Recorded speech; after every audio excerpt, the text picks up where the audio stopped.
世界上有这么一座岛，靠近南极洲，没有任何永久居民，甚至连海鸟都懒得飞过去落脚。这里就是布韦岛，一个几乎可以被视为地球尽头的地方。但就在不久前，这座荒凉的孤岛突然成为了全世界关注的焦点，因为就在这里，一个华人亿万富翁面对全球镜头，平静地宣布了一件事儿：我将执行人类历史上第一次星舰载人火星飞跃任务。You are going to be on the first interplanetary mission on a starship.So it's going to be a flyby mission of Mars. 这个人叫王纯。今天这期影片我们就来聊聊他以及他那张可能改变未来太空时代的船票。王纯是谁呢？一般来说，在虚拟货币的圈子里，当一个人拥有上千枚比特币的时候，就可以被称为超级巨鲸；而当拥有超过1万枚比特币的时候，则会获得一个很有江湖气的称号——万币猴。而王纯就是这样一个万币猴。业内普遍认为他持有上万枚比特币，资产规模可能早已超过了7.5亿美元。作为这样一个亿万富翁，他既没有选择把劳斯莱斯开进顶级庄园，也没有选择坐在超级游艇上摇晃香槟，而偏偏喜欢把自己扔进地球上最硬核、最绝望的极端环境里，甚至把自己扔进一场去往火星的旅程中。大家会不会觉得他是有钱没处花了呢？其实当我们了解他的经历之后，就会发现没那么简单。王纯2011年进入区块链行业，联合创立了 F2 Pool 和 Stayfish。如果大家不了解币圈也没有关系，只需要记住一组数据。他创立的 F2 Pool 在过去10几年里长期稳居全球最大的比特币矿池之一，掌握着全球超过11%的比特币算力。什么叫矿池呢？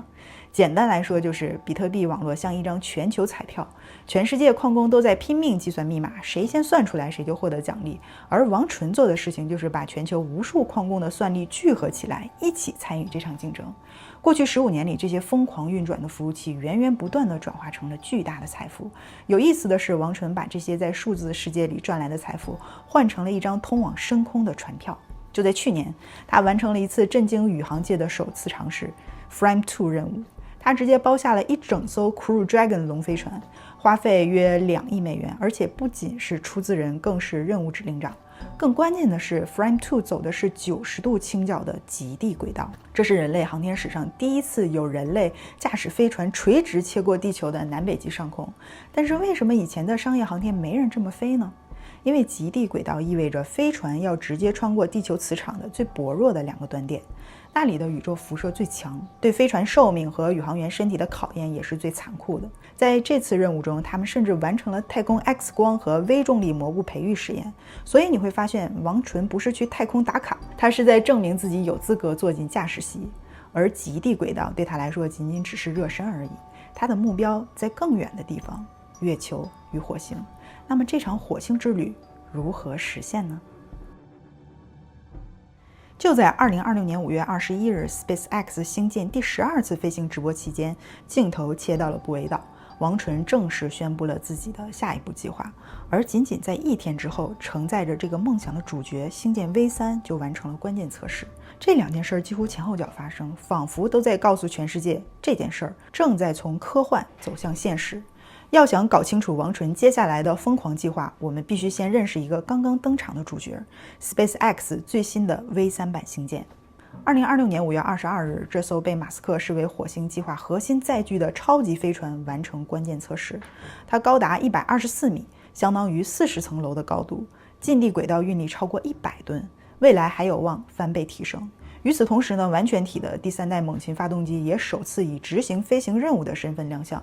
相比前代呢，它变得更简单、更可靠，也更接近大规模量产的目标。而这一切的改进，最终都指向同一个目的：跨行星运输。马斯克设计星舰从来不是为了把人送到近地轨道转一圈，而是为了把人类送往月球、火星，甚至更遥远的深空。它更像是一辆专门为星际时代打造的超级重卡。而王纯瞄准的正是这辆深空重卡上的第一批核心座位。这里也有一个非常重要的细节，直播中使用的是 flyby 这个词，也就是说不是登陆火星，而是飞越火星。但不要小看飞跃啊，如果成功，这依然将是人类历史上第一次真正意义上的载人跨行星旅行。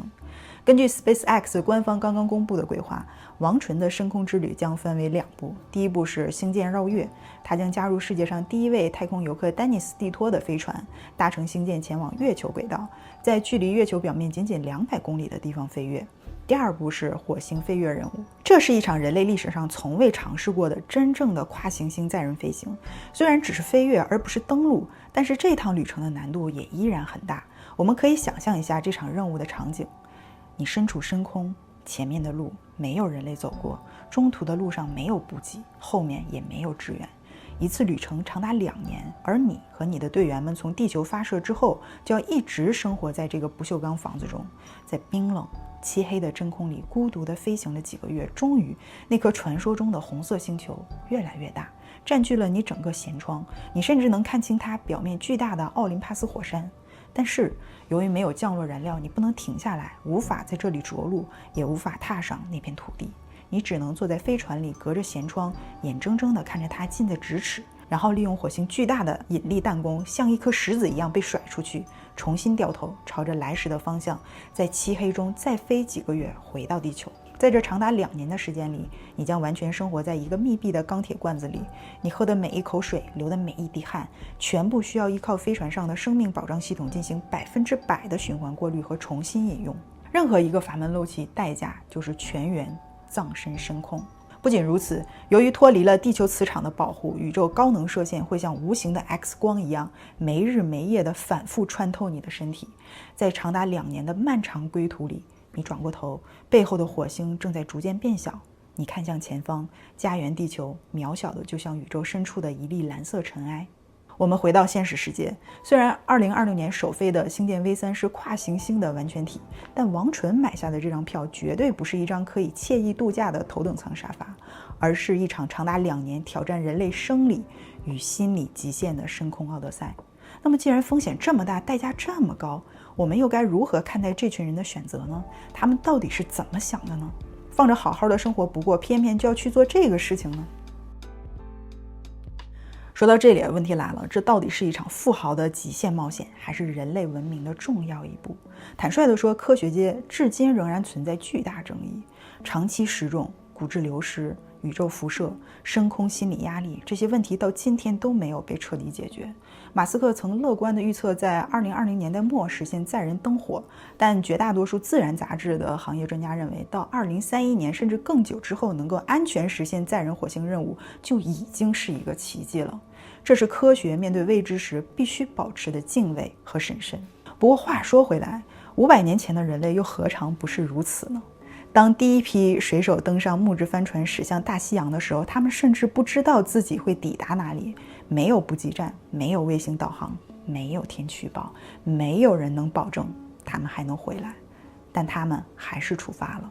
后来那些九死一生的航行不仅带回了黄金和白银，更重塑了整个世界。今天的火星或许就像当年的新大陆，距离普通人的生活无比遥远，却可能决定未来几百年的文明方向。马斯克正在修建未来的太空航线，而王纯则在用自己的财富和生命提前购买一张通往那个时代的入场券。所以马斯克的火星船票到底卖给了谁了？他卖给的不是那些躺在资产上安稳睡觉的富豪，而是卖给了那些愿意用财富、时间甚至生命去压住未来的人。这个跨行星时代或许比我们想象中来得更快。我是丹姐，关注我，用最简单的方式了解科技内容。我们下期再见，拜拜。